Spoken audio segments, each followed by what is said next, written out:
get further update on that clarification.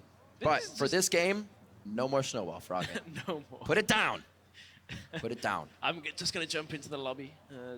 There we go. We are getting ready, getting close. Try number 3. I'm so hyped for this now. Just take Ignite, Ghost, and just run at him. Just go straight in. Do it. Screw the snowball. Doesn't even matter. Okay, we're in Champion Select. I say Champion Select. It's probably Twitch. Oh, we're in Champion Select again. Let's see what Froggen and Doublelift have for each other. Fire and Ice here absolutely clashing for another game. Is it Doublelift? Is it Froggen? Who faces Bjergsen in the finals? Game point Doublelift. I feel like this is kind of an homage to Faker at this point from Froggen. He's like, anything Faker can do, I can do better. Give me the Olaf. I'll put it in the 1 versus 1 lane. He played it at Worlds. I got this. Against Aurelia, like, okay, I'm not Faker's Olaf right now. I need another shot. Just one more. Well, he's definitely a playmaker from what we've seen, but only playmaking to kill himself at this point. Caitlyn, Lux, Callista being banned out. You know when Lux comes out as a ban, there's always the Wheel of Fortune going on right there. You know what? I want to see a Kennen. I don't think they're going to remember to ban Kennen. Garen gets taken out because he is a nuisance. It may not. We're having a remake anyways. Yeah, true. I mean, Garen's only really a nuisance with Snowball, so actually, no real point of... It's CLG, guys. Don't worry. We got it. We got it. People are like, why are they talking about banning Garen? Like this completely serious 1 versus 1 take 3 of game 2 of a best of 3 and a best of... It's a deadly weapon at this point. It's for him. For him, yeah. It's just killed. This is like permanent death. Okay. So we have a different matchup here. I feel like now that they've banned the Snowball, it's just Froggen's like, okay, well, I can't play Olaf anymore. That's all right. Brand can't hold snowballs anyways, so can't have it. Ignite and Exhaust for both players. Probably a touch of corruption coming out from Froggen to start. What about Cryocore? Does that... Ooh.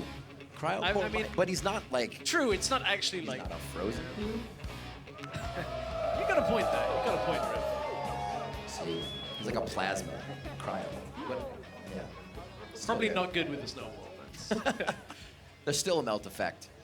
We'll see if these guys' brains are melting. Yeah, another best of 3, or not another best of 3. In the best of 3, another game here in the 1v1. See, this is it. This is it from Froggen. He's now worn down Doublelift somehow, tricking Doublelift into a third time round. And now he's picked Brand, which will kill him at level 2. You just hit the stun, and then ignite, and just go, and you win, apparently. Well, that's what we saw in pretty much the first ever 1v1 we had here at All-Star. It was like a 2-minute win. Yeah, we had a 3:30 as well, the Bjergsen and Prey game. They have not gotten any shorter at this point, that's for damn sure. But we're going to see what happens in this one. Froggen's back alive. He's in the right fountain. He's going to be facing off against Doublelift. Once again, nothing's changed except for the champions. The players are still the same. May have some runes and masteries on the other side, but Doublelift still wants an AD carry, and he still wants to go aggressive. Quinn has just that in her pocket, and not a touch of corruption, or a corrupting potion, I should say, for Froggen to start out with Brand. You've got to know that Doublelift has that advantage already, so he just hangs out. So what is the name of the game here for Froggen? Is it all in at level 2 like we're expecting? Has he kind of crafted something else here? I don't know. Just I mean, if he hasn't used everything yet, I'd be very surprised at that. But he could come out with some more flair if they could do it. Fire versus Ice. This is the last Ice member in right now. Okay, tension is rising. This could be a quick one if Froggen can hit that stun, but needs that level 2 first. Won't be able to get it, obviously, with the level 1. Waiting to see exactly what he's running. It is Curse of the Undying. Doublelift just missed a CS. Yeah, that's the wear and tear, man. He is not ready for this long haul right now. There's a bit of damage. Does get the blind on. Almost a blind Q. Nice try by Froggen. He tries to predict the direction. But that Harrier, that's where you have to watch out for Quinn. Getting Harrier stacking. That 1E and that 1Q. You just be tearing Froggen apart. Oh, it's so annoying when you chain it. It's like E auto, Q auto. Ugh. Yeah. Just always stick on top of it. But it feels great when you're Quinn. Oh, it does. Like Huni just flying around the map. Like, I do like seeing Quinn do well, but only if it's on my team. Yeah. I think everybody. Not the case. It's the same with like Rengar. That's true. It's one of those all or nothing. They're either doing amazing, really high highs, or super low. just a mobile ward. Not really too much need for warding on Howling Abyss outside of just a little crush. So at this point, Froggen, the burn passive there did run out on Doublelift. Couldn't quite get the stun. Doublelift goes in. All right, gets the stack on that one. He's going to be able to do half health onto Froggen, but he also has half mana, so Doublelift has to worry about that stun. He can already put together those two to get the passive. Looks like they're just going to keep it safe. Doublelift obviously not getting that tick down, can't attack as long from Twitch and get in and out, so he's being a little more patient this game. Usually he's had Froggen down quite low by this point. Yeah, he has done, but you know, on the other side of that, Froggen didn't go anything like death by a touch. The actual initial damage isn't that much when you look at it. It's a nice little added bit of damage when it comes to ticking down, but Froggen wanted to sustain here, has opted for Grasp of the Undying, and Doublelift is just playing around his minions so that even if Pillar of Flame hits him, he's able to just dart back in, not allow the Q to come out from Froggen. Also, it's neat if Doublelift can attack Froggen, like at this point, he might take a pillar, but he won't take a Q. Maybe an E after. It's not going to stun him because he can vault in his minions, keep that range, keep that safety of the shield, and then just play it safe. Right now, doing that with the back line of 3, tries to squeak that blinding assault by the minions. Can't get the Froggen area tag either. So Froggen back out to a reset lane, only down 1 complete wave.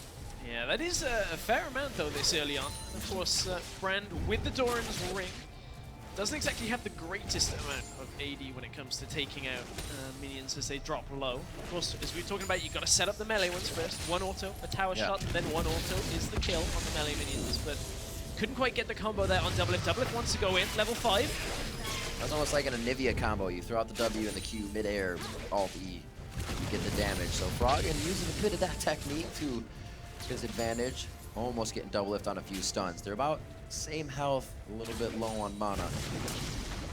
Hitting those Qs, he's gonna get good sears off. One thing I'm interested in this matchup specifically with the summoners is the barrier I want. So normally it's very good against the Ignite, just because it you know, keeps you alive for more than Ignite deals damage. But with Brand, with the ticking damage, I actually wonder whether it's enough. Between Brand's passive, plus I assume later on Froggen may even pick up like a Corrupting Potion. That's a lot of tick damage that is just going to outlast the barrier shield. I was thinking about it before, but once you said he said Grasp of the Undying, I was like, maybe that's why he started Doran's, doesn't have just triple tick stack. Yeah. And then he kind of would go for it later if he could. Right now, no back just yet for either. Looks like Doublelift could go to try to get his first. He might want 6 before he does this, because then it would be easier to get back to lane with Valor. Yeah. I think that may be the case with him being seen. He does wait it out, understands that that might happen for him, and he's actually going to get Froggen on the back here. He thinks Doublelift is backed. Oh, but he stopped him. Now you're both going to get the minions. Yeah. That almost worked out super, super well, but the minion or the damage is going to be effective. Yeah, I wonder, Froggen right now, of course, he isn't going to be able to burst through Quinn quite as well. That is the one thing Barrier will help out with, so no easy burst down onto Doublelift, but for these minions, there's only a few. You may see Froggen just throw out the ult, because obviously Brand ult, not great if you're the only target in the lane. If there's 2, maybe 1 minion there, a full health minion, you might get it to bounce 2 or 3 times. Not into a full wave though, unless you're just trying to push it. Yeah, you can't just throw it out all willy-nilly, man. Yeah. You have to be very precise. There it goes. Or you can be super willy-nilly with it. So he gets whatever your preference is. So he got 1 bounce and pushed off the minions. So even though Doublelift was going back, it's not the best ult, but it's also not the worst at this point. You can see the cooldown has already gone about 1/8 of the way through. So it's not the longest of cooldowns. When you recall, you can get back to lane. So not quite as fast as Doublelift. No, I'm just kidding. He's not going that fast. This is like playing Mario Kart when your friend's like 50 cc and you're like, but I play at 150. Come on, man. It's going to take us like 20 minutes. You can go faster. Well, maybe see if he gets the boots. I don't think it's going to be that much help here. He does go for the Hex Drinker, though, to start off the rings. The Kasing effect falling over here to Froggen now. He did this for the regen on his biscuits, so yes, he's going to take that. It's a decent amount of AP. No extra mana, though. Froggen taking a lot of damage. A little sting there.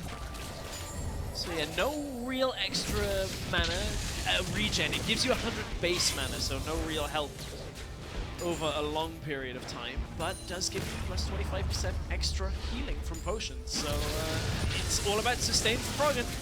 Oh, the stun and the fall. I don't think Froggen knew that he got it right away. Took a second to auto attack there, but maybe he just didn't have enough to trade as well. Advantage to Froggen. He used his Ignite there, though. Didn't have his ultimate available. I think if right. ult had been up, with that Ignite, he may have been okay. Didn't even get Doublelift low enough for the Hex Drinker to pop yet. And that's what Froggen's kind of trying to play for here. Trying to conflagrate the wave. Ooh, hits Doublelift again.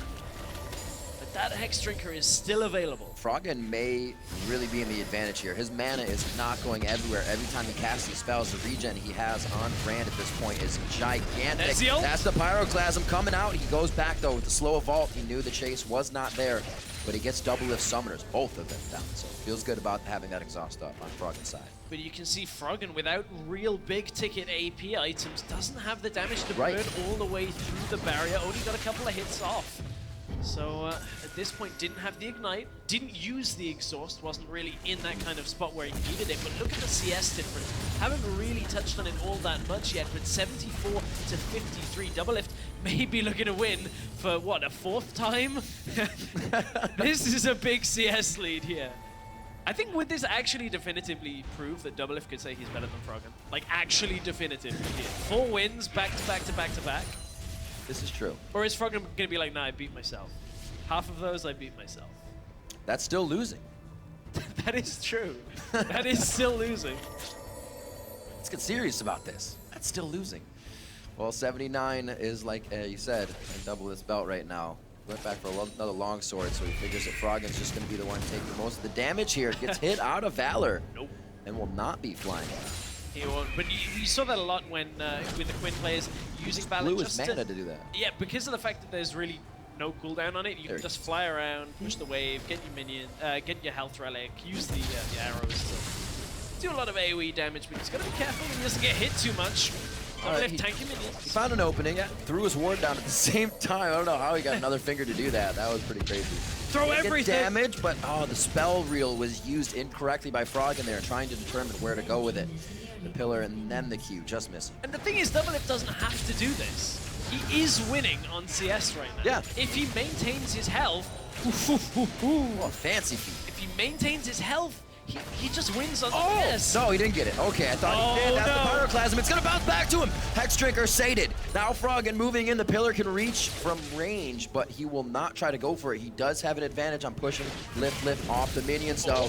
The QW might have just ended in there with the passive. Yeah, I think WQ Auto would have killed. Doublelift, you don't need to play for the kill. Recall. You have enough time on Quinn to just get back into lane. That's exactly what he's doing right now. I think Doublelift just wants to be done with this. He's like, I don't want to play this game anymore, Froggen. Play for a kill or have nightmares for the rest of your life that you lied to yourself and CS'd every semifinal 1v1 game in front of your fans. There's nothing like getting caught out on going back on your word. So Doublelift is in a good spot right now. 88 CS to the 71. This one is in the books. Pretty much for Doublelift. Yeah. It would only be Doublelift that would undo himself here. He's got Valor, but he's going to eat crow soon. 12 CS here. 88 to 71 for Lift. Froggen, he knows he can just get in Froggen's face and take it off these minions. I need 11 more, please. And this is fine, because look at Doublelift's health right now.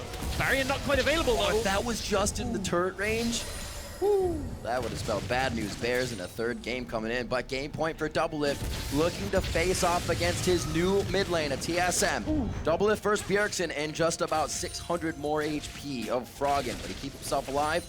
And both of them go back to farming a bit. It's 7 CS left for Doublelift. Doublelift gets caught again. I thought you were going to say 600 remakes, because that seems to be where we're going with this. But Doublelift pretty much has the win. 5 CS to go for Doublelift. He does sidestep the Pillar of Flame. 3 more, just the melees from this wave, will win the game for Doublelift. He's got Froggen super low. Froggen does have Ignite up. If he's gonna go, he's gonna have to go now. 2 left to go. I don't think he's gonna be able to do it. Doublelift actually goes for the kill. Oh, he does get the kill. He can sleep easy tonight, ladies and gentlemen, but he will be facing TSM's Bjergsen, also from the Fire team. So Doublelift versus Bjerg for the finals. 25 points to Froggen there for Team Ice. And 150 points to the winner of the finals. Let's see watch who it is. Again. I mean, Doublelift knew he just dodged the Pillar of Flame. I would have loved it if he accidentally like right-clicked a minion and won by CS at that point. Clean victory for Doublelift. 4 games, 4 wins in the best of 3. The best of something. The best of the best of the best. Something. The best of the best. Doublelift doing the happy dance. He is happy. Get himself out of the weather. However, we will weather more. Actually, he has to get himself back in, doesn't he? Because he plays again. That's right. He's got to stay out here and endure this. All of it. All of it. Whatever it is, it has to be endured at this point. But yeah, I wonder how this one's going to go. This is a super interesting one. I mean, NA have proved in this, without a shadow of a doubt, 1v1s, absolutely. Mechanically, they got this. Thanks. Congrats, NA. Good job, NA. I know I didn't have anything to do with it, but great. So, due to the inclement weather, we're going to head inside to the analyst desk for a look at how our finalists climb the ladder while we move the all-NA finals to the inside stage. Thank you very much, Rivington.